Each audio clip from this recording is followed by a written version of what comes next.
Yeah, phone's off. Instagram Live on.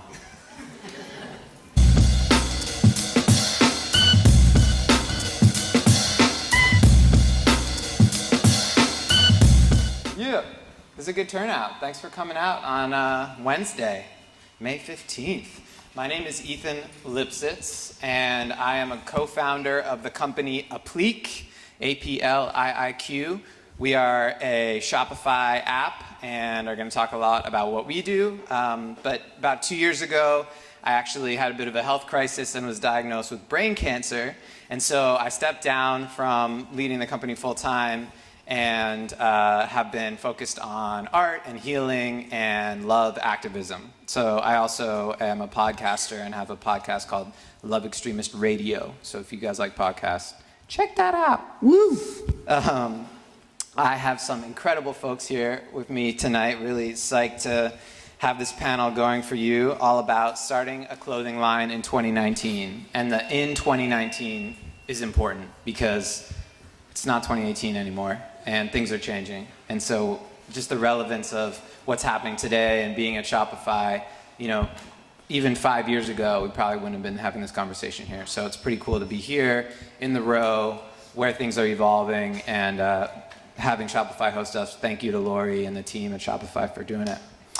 So I'm gonna kick off just with some quick intros. Summer, this is Summer Barry, everyone. She's the head of marketing at Bella+Canvas. Bella+Canvas is the leading fashion blanks company in the world, which is no joke. They run it, and they're really close by in commerce. They have a YouTube channel where they put out weekly videos to help people start clothing brands, and she's partnered with a lot of brands like Apliiq and apparel companies to tell their story. So Summer is a longtime fam. Parker is an incredible e-commerce marketing savant, as listed in his bio. He started his first company making custom sports uniforms in college. He sold over $1 million out of his dorm room. That's pretty impressive. Went on to start Feet Socks, F-E-A-T, socks, where they sold over 10 million in socks. And now they're on to hoodies. They expect to grow from $0 in hoodies to between 2 and 3 million in 1 year. And it says here, thanks to you guys, that's Apliiq. We're helping them out with that. And Parker lives in Venice and has also been working with us for a bit. And then Ian is CEO of Apliiq. We are apparel manufacturer with a focus on helping people start and grow their own apparel lines. So he provides weekly content to the community through the Apliiq YouTube channel. His background is in software development, so he's kind of got the digital side on lock. And before this, he was helping charities raise billions of dollars in online contributions. And now he's helping people, empowering people to start their own brands. So thank you for that. Thanks, E. Yeah, so let's start with you, Ian. Like, what's up with starting a clothing brand right now? Is this a good time? Overwhelmingly, I'd say yes, it is a good time. If you have passion for fashion, I think it's a better time than any other time previous in history. So just a couple kind of macro market facts. Online apparel is the biggest e-commerce segment right now in the United States. It's over $50 billion a year. Only recently did it become number one. Up until about a year or two ago, it was really online gadgets and technology, which was the biggest e-commerce segment. So apparel is growing super fast, especially online. Also with just the digital platforms, how easy it is to spin up a Shopify store. I'm sure a lot of you guys have experience with that if you're here at Shopify, but you can point and click your way to a super professional store, high converting store. And then on the back end manufacturing side, historically apparel has had a bunch of risk just because you got to put a lot of money out there to get product created. And you're taking risk in terms of forecasting, hey, what styles are going to sell? We need to get these things made months in advance. We need to ship them over from overseas. We need to get a retail channel set up. Traditionally, it's been brick and mortar. So there's just been a lot of capital expense up front historically.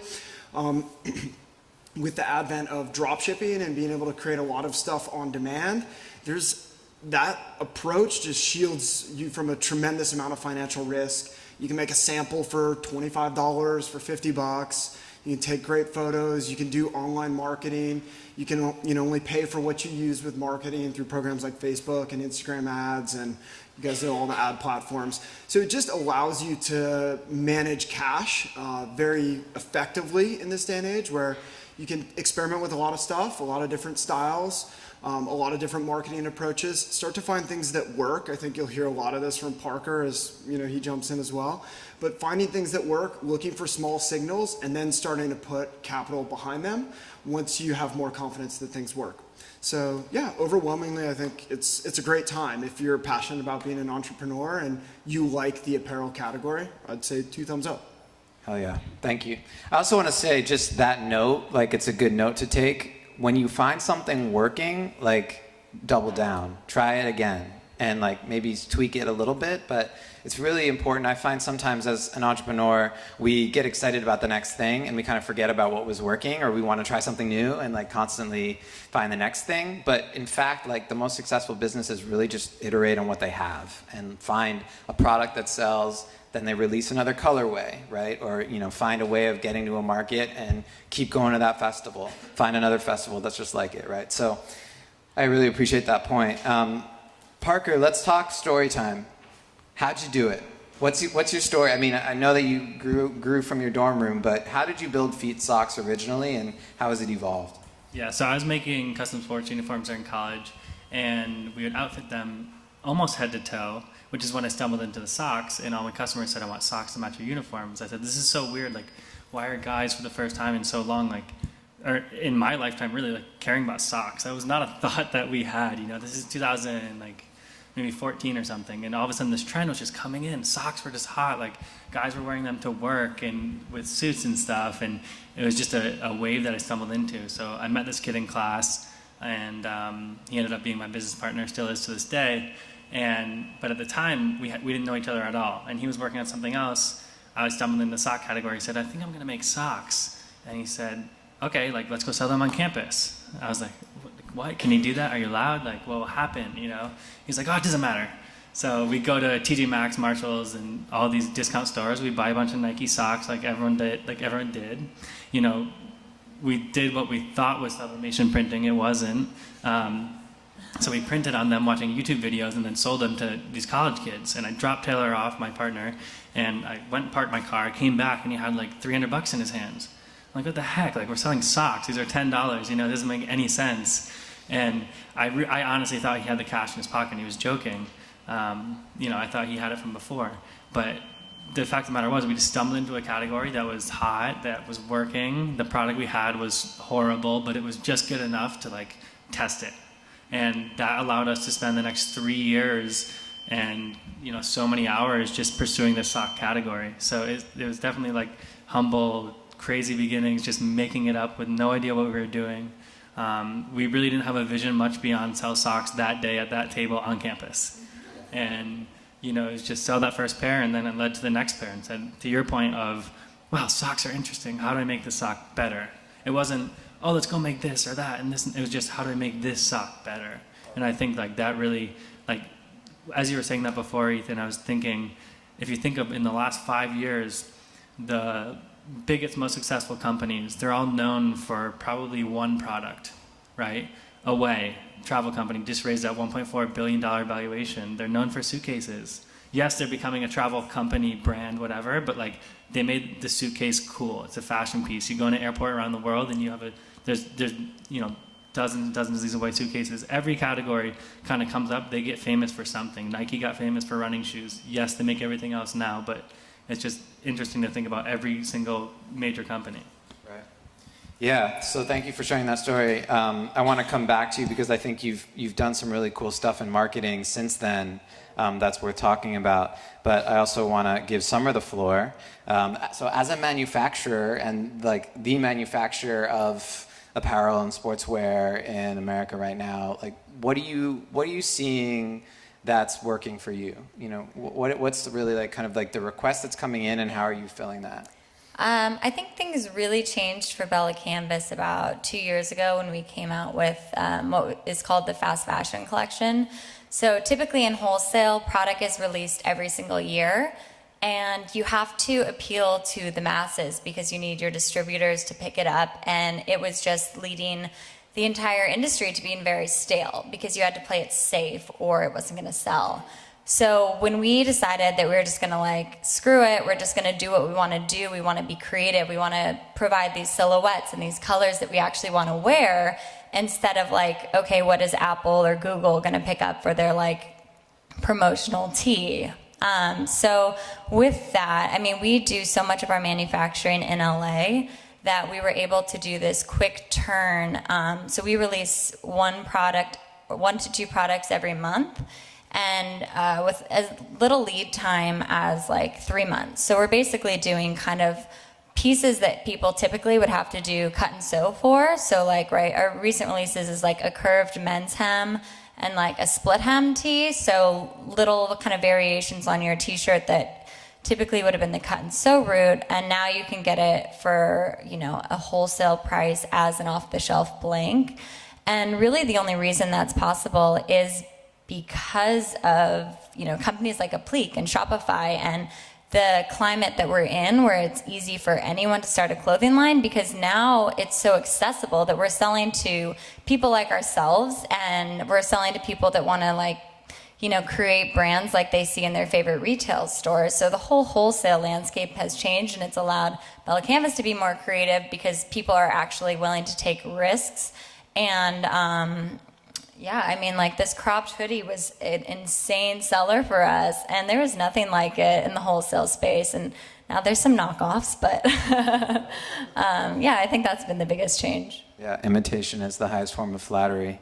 I'm sure you find that when you find a product that's doing well, others will notice that. So I think that's so interesting. This, like, there's this kind of convergence, and speaking to the relevance of today, 2019, like we can make, you see all these industries being disrupted, right? Like in music, you can create your own music, put it out on the internet, and build a fan base without having to go through traditional channels. Similarly, so Summer's alluding to the fact that you can build an apparel line just by making a sample, like Ian said, and taking great photos, putting it on your Instagram, building a Shopify store, getting it out there. So it's really changing the landscape, and it's moving from kind of only a few companies that are offering standard stuff to really opening it up to so many people. So it's great to see Bella+Canvas innovating in terms of what we can use. And she's brought some styles that are on the rack there for you guys all to check out. So let's go back to Ian. I'd love to just hear kind of how, like, you recommend someone get started. Just if there's anyone here that's like just getting going, or even wants to get like a little kickstart on what they've started, what's the best like couple steps? Yeah, so I think we've kind of touched on the blueprint a little bit if you guys want to get started. A lot of it from our perspective is just like managing risk. Like, what are the ways that you can go about doing things that don't require, you know, $5,000, $10,000 to get up and get going and get started? It's really just about minimizing the amount of time, effort, and risk to start making sales. Once you can start making sales, then that can fuel future growth by like reinvesting that money. So the blueprint right now in my mind is definitely based around Shopify. Spinning up a store, I would definitely be starting with drop shipping, just because it's by far and away the most cost-effective way of doing things and getting started. It just simplifies everything that you can do. Because of what Bella and Summer are doing, they're providing these fashion items that are now available. Like 5 or 10 years ago, it was like a Gildan, you know, box cut t-shirt, and it was really like more of a promotional product, and that's really all you could spin up without having to go and manufacture your own apparel overseas or find a cut and sew place to do it. But now you can get like really on point fashion forward items created. You can do stuff on demand. So yeah, it's all just about like balancing the cash flow at the beginning and not taking huge financial bets that you're not sure are going to pay off. It's really about like going slow. I would say if you can release something like 3 products a month, that could be like 3 printed t-shirts or t-shirts with embroidery, or dresses or hoodies, or just super basic things that have, you know, general broad appeal, but there are things that can be branded for like very specific like lifestyle niche boutique items where you can speak to a very specific audience and start growing that brand inside that audience segment. And then, yeah, you just really have to consistently release product. Like we have customers that we work with that do weekly drops. So they'll drop between 3 and 10 products every week, keep customers coming back. Like other customers who are doing it kind of like on the side or as like a part-time thing or a side hustle, they'll be releasing like 3 to 5 products a month and just slowly building something. Once you get the products out there, you've invested in samples, you've laid down some marketing infrastructure, you can just keep layering it on. It's like an onion, like each layer, is like one capsule or one release. By the end of the year, you end up with like a pretty legitimate fashion brand. You'd get like 36 styles or 60 styles in a year out there. And start to build a tremendous amount of credibility. So I don't know, that's kind of like the blueprint, I would say. I don't know, can you guys fill in on that? No?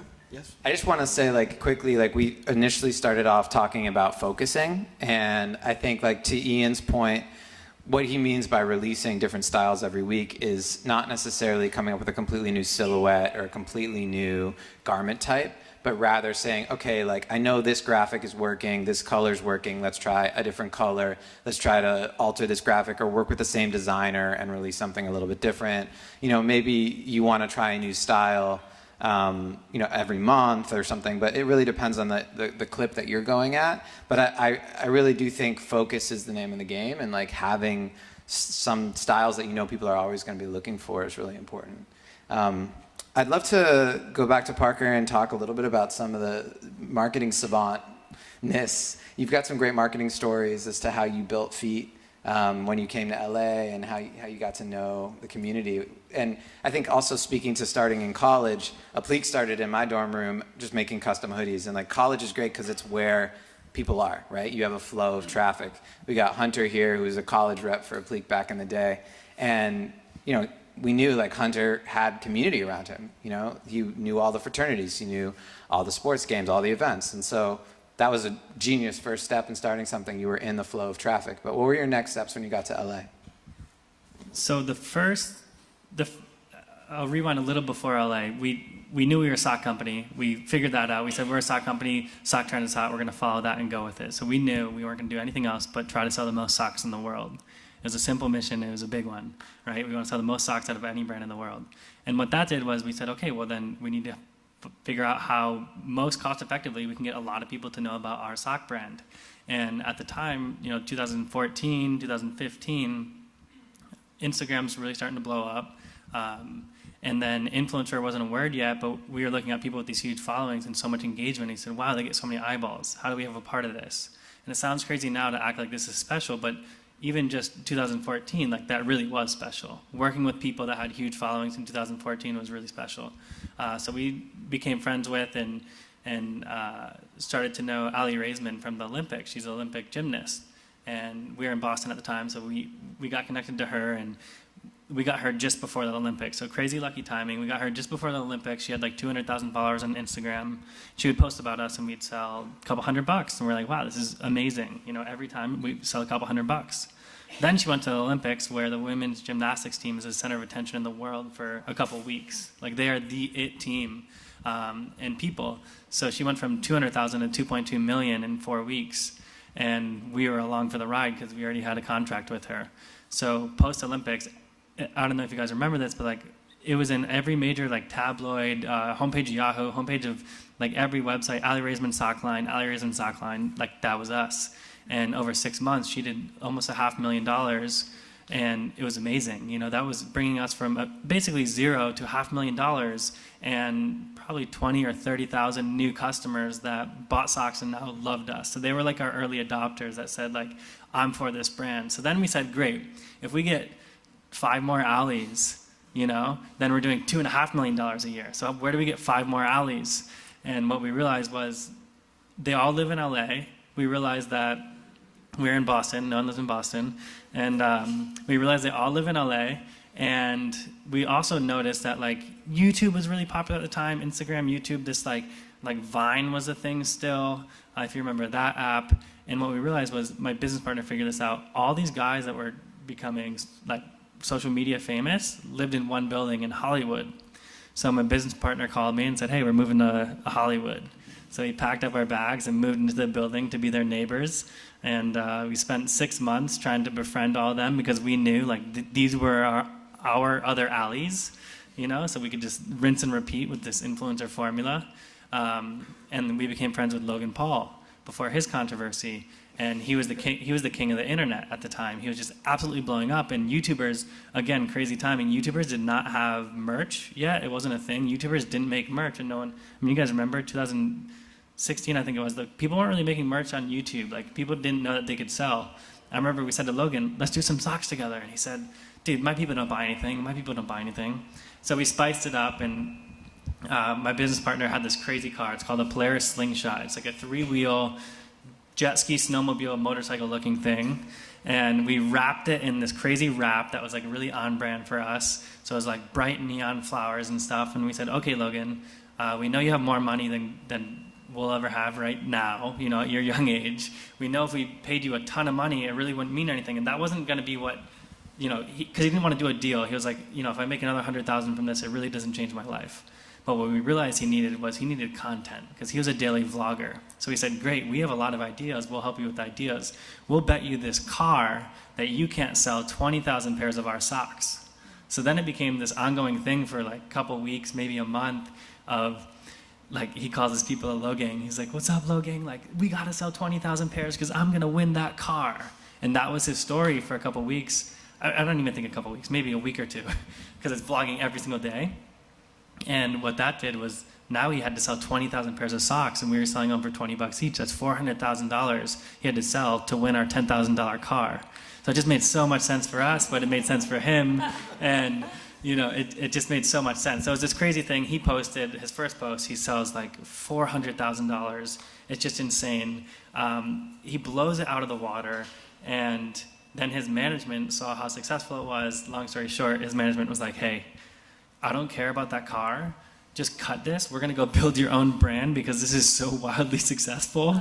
So we're like, perfect. You sold like 19,990 pairs of socks. Like, you don't get the car. And then, you know, he went on to build his $20 million brand, which is totally cool. But we kept the car, and it was like just, you know, one moment. But those were kind of the two peaks early on. Like the first 2 times we went up to bat, we just hit it out of the park. And it was like, wow, this is so easy. We just do this, you know, like we'll just keep doing this. We hired a team. We built our team to 20 people. We had people outbound trying to find more of these people. And we did, you know, a dozen more influencer campaigns, and every single one failed. And we're like, oh my gosh, like we thought we just had this formula, and it didn't work. So it was like back to the drawing board. But that was the early days that kind of brought us from zero followers, 0 sales, 0 everything, up to kind of, you know, having a business. Well, yeah, I think it's really important to acknowledge like these things happen in a moment, and things are changing so rapidly that like influencer marketing now, it's like unless you have a crazy budget, you're not really able to do it like that. Or, you know, or maybe it's your next door neighbor, which is really smart. But that's a really cool story. Thank you for sharing that. Another thing about just like relevance to today, social and environmental responsibility is really important. It's something that I personally take really seriously, and I know the folks at Bella+Canvas do too. So could you just speak a little bit to that? Because I think, you know, anyone building a brand today needs to consider, you know, we're making stuff that's going out into the world, and we want to do it in a conscious way. Yeah, for sure. So I think there's been like a really positive movement with, you know, B2C brands like Reformation or Everlane, where transparency is like more important than ever, especially with Earth Day. I just was like really impressed with like all these brands' campaigns. But even more important is if you're putting your brand on something, to know where it's made, because you're not just wearing it, you're like promoting it and selling it, and, you know, putting your like blood, sweat, and tears into it. So I think research is like so important, and we are like very open with how we manufacture everything. We give tours at our headquarters, and I think the key for us, and we used to do it so different. I mean, we dyed stuff in Bangladesh and all over when we were kind of just figuring it out. And we made the conscious decision several years ago to move like the majority, about 80% of our production to LA. So we actually cut everything and dye everything in LA. Dyeing is the most environmentally impactful element to making clothes. Uses a ton of water. If the wastewater isn't treated right, it's just dumped into rivers, lakes, and oceans. And with California's EPA regulations, LA is actually has the strictest rules and requirements. So we, just by doing our dyeing in LA, we can guarantee this level of compliance that we weren't able to guarantee when we were doing our dyeing overseas. And I think it's just about research. Ask the questions, and a lot of brands might give you some surface level answers, but if you really look at what are the factories that you're dyeing and what are the cities and countries, you can find out a lot more, because these days everyone's going to put the blanket kind of, we're an environmental company, but that means different things to different people. So I would just recommend doing your research. And then of course it's a good selling point for you to put on your website, put all that information that the brand provides so your customers can feel equally good about buying your product as well. Absolutely. That's really important. Cool. So let's do one more round of these guys talking, and then I want to open it up to everyone here, because I'm sure some of you guys have questions and definitely want to honor time for that. Ian, there's so many options for apps that people can download to integrate with their Shopify stores to provide drop shipping services and production. Why is Apliiq different? And what are some of the options that Apliiq offers that are really setting it apart? Got it. So yeah, as Ethan said, there's a bunch of different apps at it. I just think we've really come at it from a different perspective. A lot of our entire perspective has been based on Apliiq starting as a clothing line. We weren't always a manufacturer when Ethan and Emily started the brand. It was really just about a customizable kind of streetwear brand, doing a lot of bespoke kind of custom work with fabrics, and just really having a good fundamental understanding of what it takes to run production for a clothing line. And so a lot of the branding options that we have are very specialized for what people need to be able to create and brand apparel and have a very legitimate product that just consumers are used to seeing if they would walk into a retail store or a boutique store and see apparel. So we do a lot of things with adding woven labels to products. We do a tremendous amount of relabeling products. So even though you might be getting your blank base garments from a Bella+Canvas, we can remove the Bella+Canvas tags. We can create tags that are similar to the Bella+Canvas tags, but they have your specific brand name on them. So when your consumers are getting your products, they will look at it and not know the difference. Did you guys cut and sew this? It doesn't feel like a blank kind of printed t-shirt. We're just really trying to elevate things to what you would see in a kind of a traditional streetwear type approach for branded apparel and for retail quality apparel. So that's really what sets us apart. I also want to just give a shout out to sewing machines. There's a couple sewing machines in the Apliiq workshop, and that's really important because we sew fabric onto garments and we sew labels onto garments and use those machines that are not necessarily as efficient as a printer or an embroidery machine, but can do some really interesting work in terms of embellishment. So I just want to double tap on that. So tell us about hoodies. Tell us the story of hoodies for feet and how you got into it and how you grew it. Yeah. So just being in the space, obviously knew you guys, knew of you. I think we met even probably a year before we ended up even doing work together, just to kind of know other people in the space. I still wear the socks you gave me. Yeah, but that would be one of my first recommendations, is find other people in the space that are doing similar things to what you want to do. And these guys were. So we reached out and they said, we used to be a brand, but we are a brand, but we're also doing all these services. So I said, that's so interesting. And I think the first time we really did any work together was I just did some stuff for our team at the time for the holidays. And I made these hoodies, which I think was your brainchild, right? The fabric or the patterns in the hoods. And I just, made 4 or 5 of them, which is awesome to be able to even do with anyone, anywhere, which I don't know that you can, besides these guys. So we made some for the team, and people were just like, these are so freaking cool. And I was like, yeah, they are really cool, and it was so natural and organic. And so we posted on our Instagram, but at this point, like, we had a pretty decent sized following, and our Instagram went crazy. I'm like, what the heck? Like we just made these for the team. We didn't really think anything of it. Like, we're a sock company trying to sell the most socks in the world, right? Like, that was our goal at the time. And we stumbled on these hoodies. So then we circled back again, maybe a couple months later, when I was running through our P&L and saying, why are we doing so much business in socks and making no money? What's wrong? Something's got to give here. So I said, those hoodies that we did at Christmas were crazy. And I think it was sometime in the spring, like just over a year ago, I'd say a year and a half ago or something. Yeah, just over a year ago. And we said, those hoodies were so popular, what could we do with that? So we took a lot of these patterns we had from our socks and put them inside these hoods. And I was wearing them with my brother. My brother had one on. I was wearing one, and we're back in Rhode Island. And I said, "Oh, let me take a picture real quick." And with my iPhone, I threw 2 of these hoodies like over a little fence or whatever, and took a picture, posted on Instagram. And sure enough, like, this thing just like takes off, and people are just like, "These are so cool. Can you buy these?" And that's right about. I think we were on your guys' beta with Shopify. Like, it wasn't really out yet for everyone. It is now, I assume, right? Like, everyone can get it.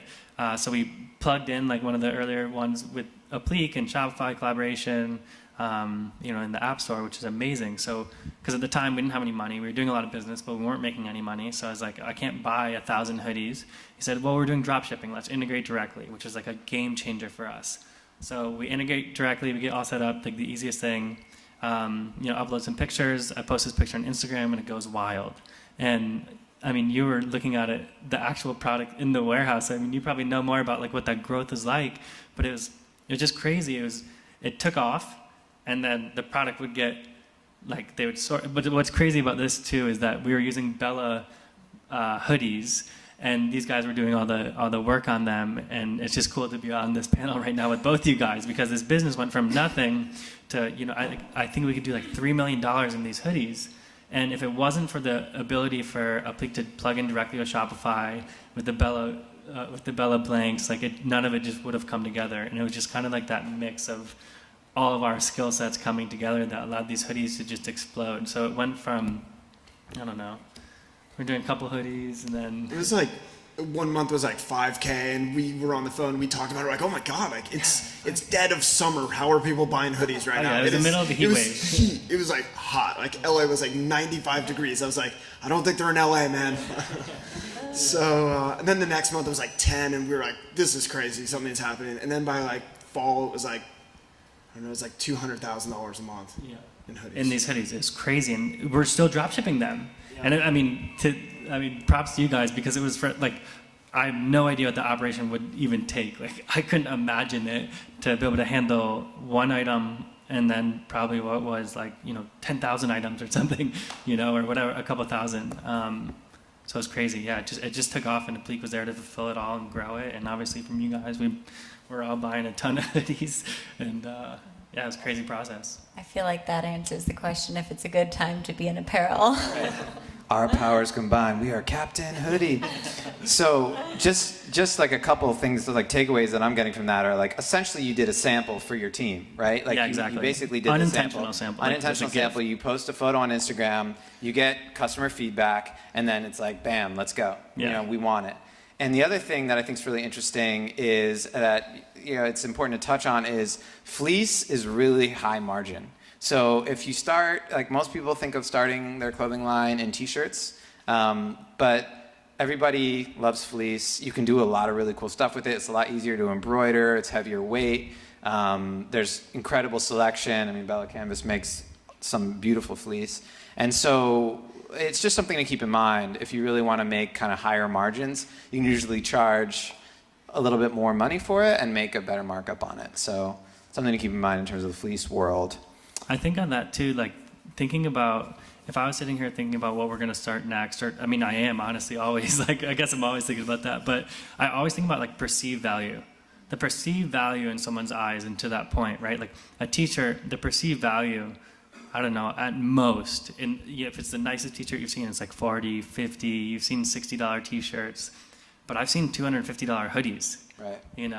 And that's the way I think, like, perceived value translates in our language to profit margin. you know? Totally. So definitely something to think about. And I think beyond that, if you just look to the runways and what the designers are doing, like it's like, and what could you emulate for your brand for low cost, like off the shelf blank? It's just, there's fleece everywhere. And you can, again, like you said, super high perceived value, but like fleece is fashion right now. And yeah, we made a big investment into it about like a year ago because we just saw that's where the trend was moving. And it's not like an outerwear. Like I remember fleece used to be like, okay, that's what you wear to like a football game or something like that. It was never like fashion until now, and you can see it everywhere from, you know, the runways to like H&M and Zara and everything in between. Yeah. So just to kind of tack it off, one last question for Summer. How do people get your product and kind of build up a relationship with Bella+Canvas? What's the best way to do that? So it definitely depends on your size. We typically sell direct if you are, you know, somebody like Apliiq or a large scale printer. If you're just starting out, the best way is through a third party. So whether it's a screen printer or like a, what do you guys call yourself? We're on-demand. Embellisher. Yeah, on-demand manufacturing. Yeah, so we're a manufacturer like that. But I always say it's really a good idea to, you know, be plugged into what's going on at Bella+Canvas, whether you're following us on Instagram or subscribe to our email, because we're always coming out with new stuff. And our catalog is so big, like the amount of colors that we have. So we'll always be kind of pushing what's really big right at the moment. So just kind of being plugged into our social media is helpful. But I would definitely recommend buying through a third party. Almost anyone you guys want to be working with will carry Bella+Canvas. But it's best if you can dictate to them the styles that you want versus the other way around. And Apliiq is definitely loving carrying there's no Bella+Canvas. need for anyone else, really. No, but no, everyone has them, and they're dope. Awesome. So I'd love to open the floor up to you all. I got a microphone here. Anyone have a question for us? You think you can shout it out, or?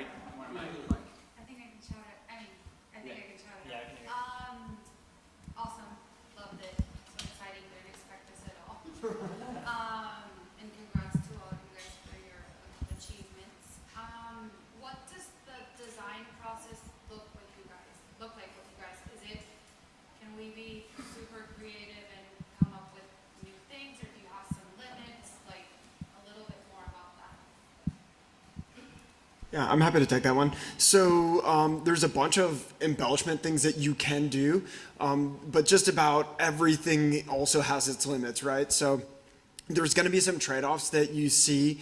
Like if you want to go and create something from scratch, you can do anything under the sun, but there's like a bunch of risk, a bunch of expertise that needs to go into that process. Like if you're contemplating starting with cut and sew and you're just trying to get into apparel, I would like seriously double think, like reconsider that option. Like there's like, that's a lifetime career. Like people who are in that field for a long time still find it challenging.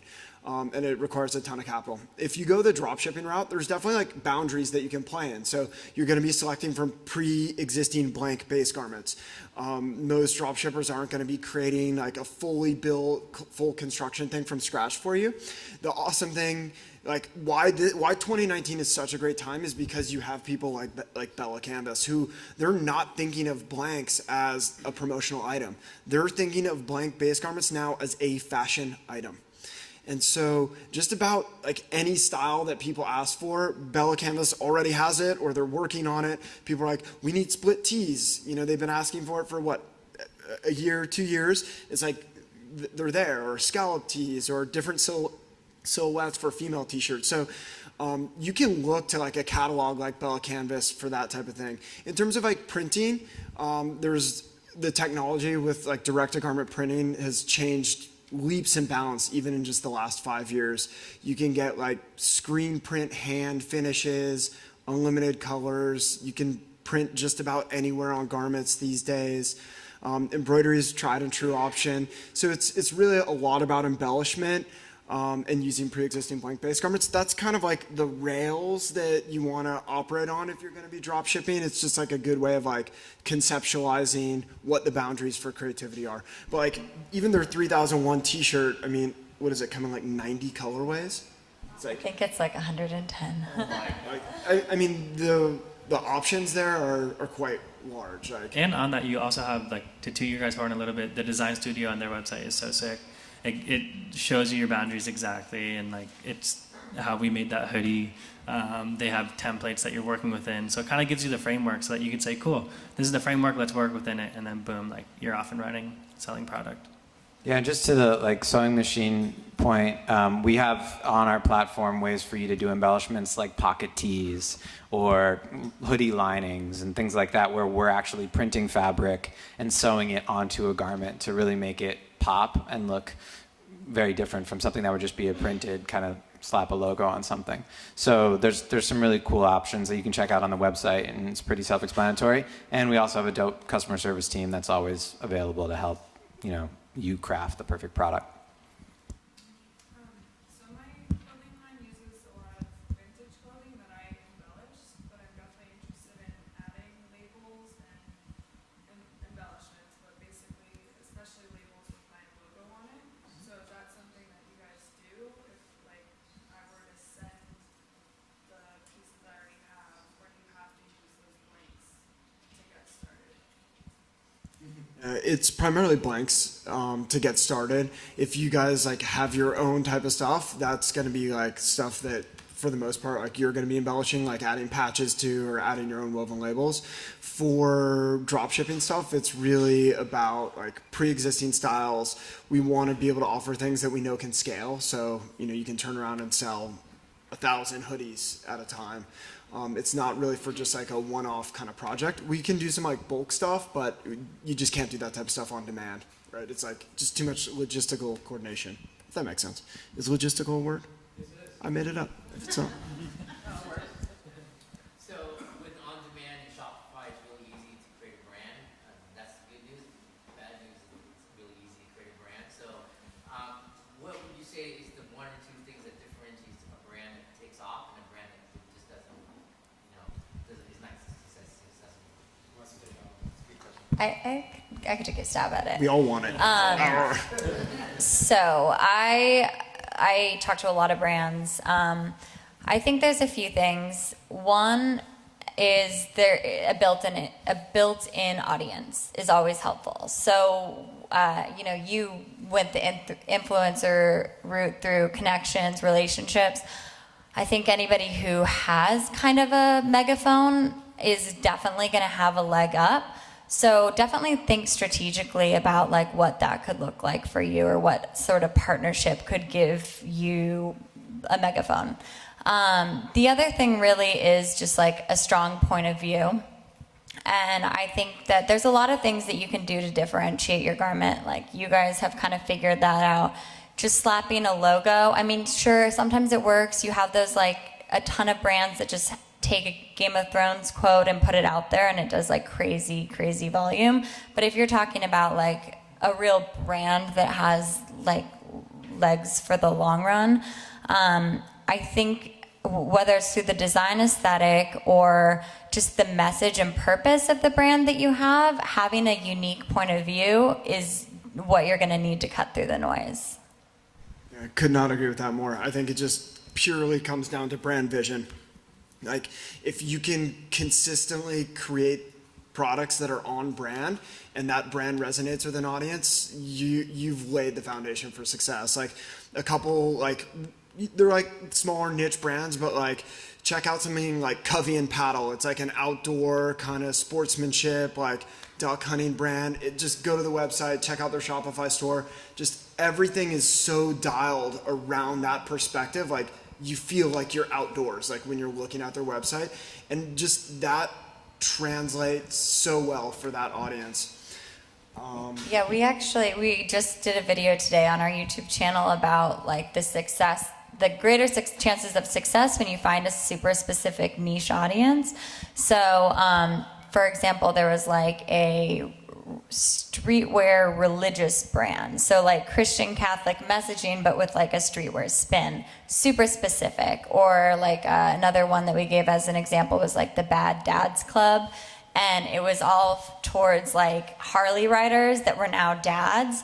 something like that, like that your customer will feel heard. They'll want to wear that. They'll feel like a part of this community. So the smaller you can dial in who your audience is, the more success you're going to have. Yeah, dominate a niche and then grow beyond that. But if you don't first dominate it, you're not going to be known for anything, and no one's going to know you for anything. Like another great example to check out would be like a brand called Zombie Makeout Club. It's just all Japanese animation, kind of zombie spin. I mean, super rad. Everything they do is just, it's like so well tied together and conceptualized. Like anyone who likes Japanese animation is going to be all over that thing. So yeah, Zombie Makeout Club. Zombie Makeout. Yeah, you got it. And Zombie Makeout Club. I want to add one point to that answer, and that is not only do you need to identify your niche and your market, but you also need to go to them. And sometimes that's physical and sometimes that's digital, and often it's both. But know where they're hanging out. So wherever the bad dads are getting together on a Saturday and riding their Harleys, like be there with your swag, right? Like you got to build relationships with these people and go to the flow of traffic. Like Parker started Feet on a college campus where there was a flow of traffic. Then he went to an apartment building where all of his market was in the hallways all day, right? So it's really knowing where your customer is, getting to know them, and being able to really talk to them and show your product to them. First of all, are you okay? Oh, yeah. I'm great. For asking. Yeah, I had an MRI today, and things are looking great. And Yeah. I feel great, and this is awesome hanging out with all you. So yeah, thank you. That's good. Next time you should tell us before the talk. Also, I was wondering how, maybe this is kind of just characteristic of dropshipping, but how did you guys fulfill his orders when they were so sudden? Like, what is your lead time? How can you fulfill such high volume when it's such a specific? Like, what was your lead time? So the lead time on dropshipping orders is we try to ship everything within a week. So that's like 5 business days. But basically what it looks like from the manufacturing side of dropshipping is you just have to invest in infrastructure up front and grow to that. So you don't wait till you're at 100% capacity to add capacity. You have to be out in front of that. And basically what the game is instead of you guys doing demand forecasting for your clothing lines, that's basically the responsibility that your dropshipping partner takes and owns that for you. So owning manufacturing throughput and like basically planning that and knowing what you can put out in a certain amount of time, being able to like really quickly train staff on standard operating procedures. It's just like how you run and maintain the factory, you're able to scale it up better. But yeah, It works. So you guys were able to cover all his, Yeah, for sure. like, The only time that we fell behind is when my credit card would bounce from having been swiped so many times for the drop shipping items. That did happen. True. That did happen. A lot, yeah. So he had to swap cards, and then we'd get like a little behind. We're like, why'd the order stop? And then you put in your card in. question, if you guys have a lot of styles, like, what are your minimums per style in general? No minimums. No minimums. Yeah, so that's why we're in Los Angeles, right? It's like what Ethan's been saying, what Parker kind of did. If you want to run the business, you kind of have to have the network around you that supports it. So like having Bella+Canvas, they're in commerce sitting on We 20 hold million all units. your They inventory. hold our inventory. They ship to us they're 10 minutes away from us. So my example would be like if I have a brand and I have like over 70 styles of embroidery on my stuff. So how, like, what would be your minimums for embroidery on blanks, for example? So there's no minimum to set up an embroidery. Once we have the file, like that's the software side of things, right? So like we'll keep all of your embroideries on file. When there's an item, we can immediately grab your artwork. We know the blank to use. The blank shows up. The artwork is already there. We just run the file, make the item. So yeah, it's like from the dropshipper's perspective, it's like part manufacturing excellence and part software automation that makes it come together. Like we couldn't key in all of Parker's orders fast enough to make them. We needed the dropshipping app. It's fully automated, right? So he makes a sale. It shows up in our manufacturing system the same second he gets the order. So yeah, it's a lot of automation. Yeah, no problem. I want to add just one point. This is another lesson that I learned along the way that Emily and I used to talk about a lot. Emily's over there, co-founder of Apliiq. Yeah. She makes it all happen. So there's 3 variables when you're getting a product, which is quality, speed, and price. And usually you can knock 2 out of the park, and one of them you kind of have to sacrifice. And so you'll see a lot of people who might do drop shipping for you, and they might be able to turn things around in 24 hours. And maybe they're really cheap, but that then means quality is probably being sacrificed, right? So in our case, I'd say a week is probably on the longer side. And we're always trying to make that less and, be faster and run more shifts and get it out in 72 hours. And, and oftentimes we can. But also, we really believe in quality. And that's something that sometimes takes a little bit more time. And our customers understand that. So just a follow-up. So you make the product. Do you also ship it to the customer in his packaging? Or how does it go out to the customer? Yeah, so dropshipping is manufacturing and fulfillment. So for dropshipping customers, they don't touch the product. It's basically they're selling a product that never really crosses, their hands never touch it. So by default, we ship with just generic grade polymailers. We can do custom shipping labels. So the shipping label says it comes from Parker, or comes from any of you guys. The packing slip is branded as if you guys packed and shipped the order yourself. The end customer is really none the wiser. They don't know anything about Apliiq. Nothing says Apliiq. It all is basically branded as you. For higher volume sellers, we can do more customization and packaging. You can have branded polymailers, people all over print those polymailers, or we have other high volume sellers where we'll custom wrap stuff in tissue paper. So there's this experience when the customer gets the thing, crinkles in a certain way, an auditory experience. So yeah, there's different things that you can kind of do at different scale. But yeah, basically we're kind of invisible in the background. We're basically your outsourced team. I have one more follow-up. Can you talk about your marketing now? You talked about how you got started with the influencers. What are you doing today? Because I think the hardest part for people that want to get started is creating enough content to put it out there. What are you doing, and where are you marketing? Definitely. Well, I think the first thing is that I already had a foundation leading up to today. I had a foundation from all these customers and followers from the influencers and different people that we worked with. So that was laid. And then now as we spend in different channels, so everything from Facebook to Snapchat, every digital platform, if there's social media, we're advertising on it. And all of that, I think my theory, this is all theory, my theory for why it works is just because there is that foundation of existing customers, testimonials, history. I kind of check out as, oh, this is a legitimate company. I think one of the biggest challenges in the beginning is being legitimate. We get this to this day all the time, people commenting on our ads if something's late by a day because we messed something up or my credit card bounces, if we're late, someone says, oh, this is a scam. It's no, we're not a scam. So it's there's a lot of instilling confidence to make the marketing all work. I always say if you can pour all these customers in, but if everything else isn't working, it doesn't matter. And then you've just blown all this money. So we did that for a while and we got big, but it was just so inefficient. We had so many holes in our fishing net and these fish were just swimming out. And so in terms of marketing, every digital platform, social media for sure. And that's where I personally have found my kind of passion, but skill set is in the digital marketing piece. There's lots of experts out there. I'd be weary of trying to find them. So, do you think they're the same across the board, whether you're marketing on Snapchat or Facebook or Instagram? Yeah, sure. One is better than the other, in your opinion? Yeah, Facebook's the most powerful advertising platform in the world. If I started a brand today from scratch, if someone told me in 2014 advertise on Facebook, I think my company would be 100 times as big as it is today. Just because it was so good back then. But I think it's the most powerful advertising platform in the world. I think they already know who your customer is, even before you do. The computer learning and artificial, the AI there is just out of this world. They know who your customer is. They're going to help you find it. I think that I would definitely start with Facebook and Instagram for sure.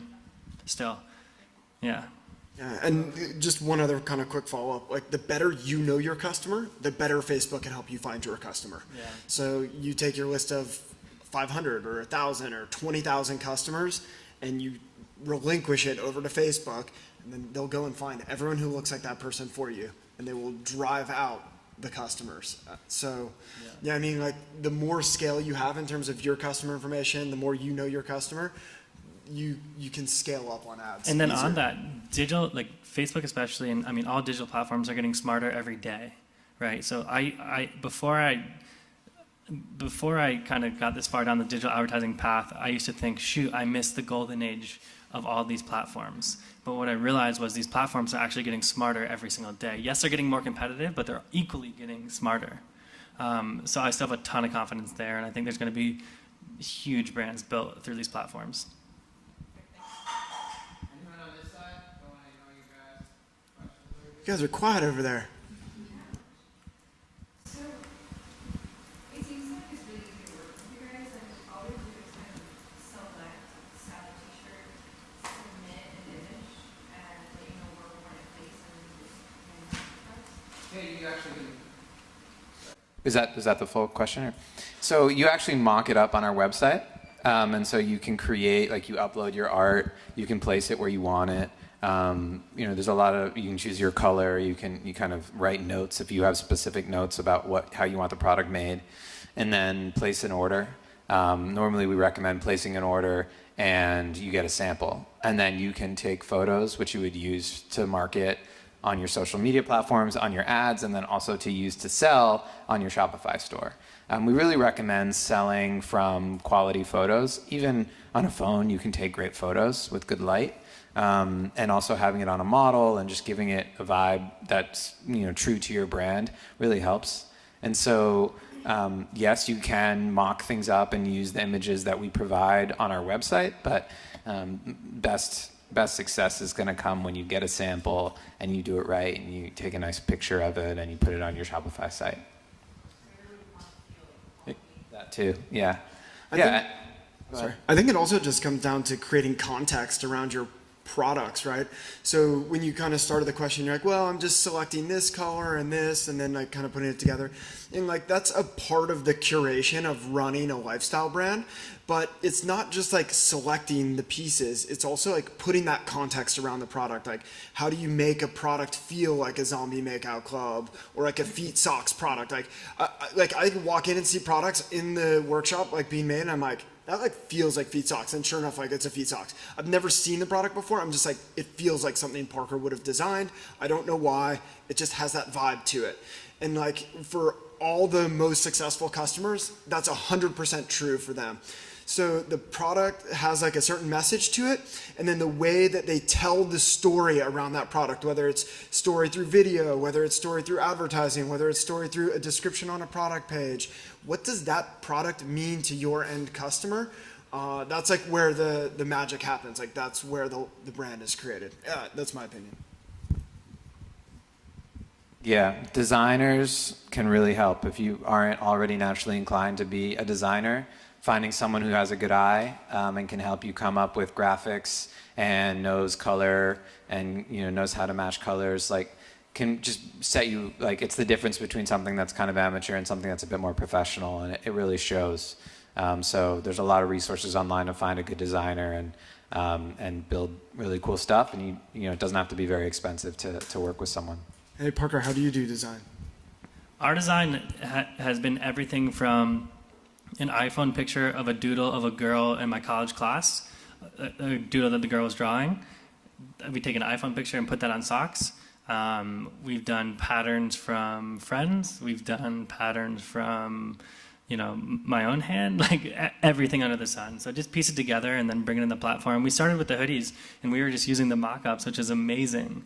Like, I'm not sure if you guys realize, but like from the brand side, that's just amazing to not have to do. Of course, I went on to do all the other photography and stuff, but it's amazing to be able to like put product live. Like, do people like dolphins swimming in the ocean? Like, we'll see if they like that pattern. And it's just an amazing way to test and scale. Like, that's my favorite thing about working with you guys. Probably one of the favorite things. Other than that, you're tons of fun. But like, just that you can test to scale big. And then it did scale. So it's like I feel like we saw kind of both ends of, starting out and getting pretty big together, and it worked all the way through. So it was awesome. What are you guys seeing on t-shirts, quality-wise, with direct-to-garment printing, which you guys do, versus screen printing, which is what I'm more used to? I can take that. Yeah, so quality means something different to everyone. I'd start with that as a foundation in understanding. So there's differences, right? Like with screen printing, traditional plastisol tends to be like a heavier print. There's definitely things that you can do to have a softer hand, like a water-based ink or like a discharge type of approach. But the real, and I would also similarly say that direct-to-garment printing in the last 3 to 5 years, I think most consumers probably couldn't tell the difference between a screen print and a direct-to-garment print. Experts, I think, probably could tell the difference. But so that's part of it. The other thing that I would say is just like it comes down to like the financial approach and the differences between screen printing and direct-to-garment. Screen printing isn't suitable for doing drop shipping and things on demand. Just the way that process works. It requires setup, it requires breakdown of the job. To achieve good margins there, you need to run volume. So you want to run 50 shirts, 100 shirts, 200 shirts at a time. You're now back into capitalizing that all yourself, holding inventory or paying a third party to hold and store. You're into demand planning. So you've just taken control of all those elements of the business. Whereas, when you go the direct-to-garment route, you kind of transition those responsibilities over to like a manufacturing partner. You can do things on demand. So yeah, I mean, there's like differences there. Like we get people who get our like direct-to-garment prints on white, and they're like, oh my God, you can't even feel the print. This is insane. You have a tremendous amount more leeway with what you can print in direct-to-garment, unlimited colors, photorealism. It just works across all different types of artwork much differently. With screen printing, you really need to know what you're doing from a graphic design standpoint. You must manage colors up front. You can't just take a doodle or take any piece of artwork and make it work. It needs to be conceptualized as screen print artwork up front. And yeah, so it just needs to be managed that way. Can DGG do like chrome? It's like a shiny print? So not foil, no. Yeah, no, it won't achieve a foil type of look, but there are lots of new inks that are available. Like you can do discharge printing in direct-to-garment. You can do like neons. You can do glow in the darks. Not every drop shipping provider is going to do some of those specialty types of things, but they are feasible. One more here, and then we'll wrap it up, and then we'll be hanging for a little bit if anybody wants to come talk to us afterwards.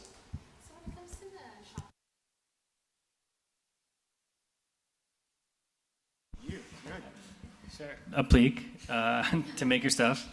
Other than that, I mean, one thing that I will say on that is be careful with how many you download over time. Like one day we checked and it was like we were spending like a couple $1,000s on apps for our website a month, and it was just like, this is mind blowing, right? Because this one's $50, that one's $100, boom, boom, boom, and all of a sudden you have this huge stack, and like it's kind of like there's just so many options out there. You feel like you need all of them, but you really don't. You need like an email, like ESP, email service provider, right? It's like Klaviyo. That's a big one. Like go to Klaviyo. It's the best one there is. Second that. Yeah, it's the best one there is. Everyone uses it. Plug in Apliiq for your manufacturing. It's free too for up to what, like 500. So they'll pay for you up to 500 customers. Yeah, on the They'll email. do your email marketing for free. Yeah, and other than that, like I would just really keep it simple. Like as you like, you'll get there. You'll know when you have to worry about that because you'll identify a problem and then go find the app. Don't do the opposite. Don't find the apps, throw them in, and then say, oh, I'm probably going to avoid all problems because that's not, Like I would just keep it super simple. I wouldn't get overwhelmed in the apps. I don't think to this day, other than the Apliiq plugin, other than that, I don't think there's been any app that was a breakout moment for us. It's more just kind of like a necessary patch on a problem.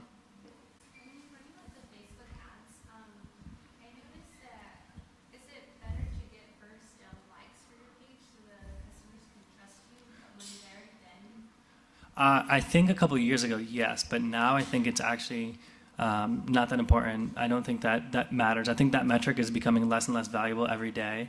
I would really just focus on creating a product that provides some sort of value or resonates with your customer, give them a good reason to buy it, and that's it. Like if you have one follower, it's totally okay. I have friends that are doing way more business than us with way less followers and way less likes, you know? So I really wouldn't worry about that. I think it's a vanity metric that can easily be distorted, made up, or whatever. I really wouldn't worry about that at all. The one thing I would say is like there's different types of Facebook ads that work at different scales. So like the best return on investment you're going to get is retargeting somebody who had a product in their shopping cart, because they already know you, they put it in the cart, they have a purchase in mind, and you're just nudging them, right? So if like I don't know, there's just a really good return on retargeting like cart abandons. But you don't even need Facebook ads to do that. You can do that with a free Klaviyo account. You can send somebody an email an hour after they abandon, 3 hours after they abandon, 5 hours after they abandon. The email can have the product in it. The link can take them right back to the cart. So like it just, it doesn't have to be Facebook ads, but you can spend money on getting eyeballs on your site and get a lot of eyeballs, but you might not be getting conversions. But then when those guys abandon, you can then retarget to bring those guys back and get something into cart.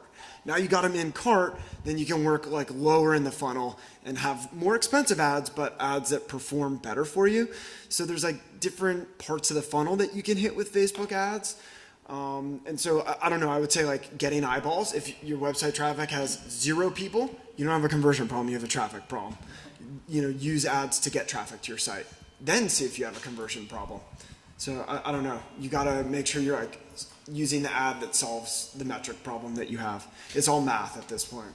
And I also think, again, thinking about your customer, like it's really interesting to consider if they're shopping on mobile versus on a computer. You may want to text them and find services that can actually send texts instead of an email, right? Like it's all about your customer and what tools they might be using. You know, I think for us, email still is relevant, but you know, for some, it's a Facebook ad. For others, it's a text.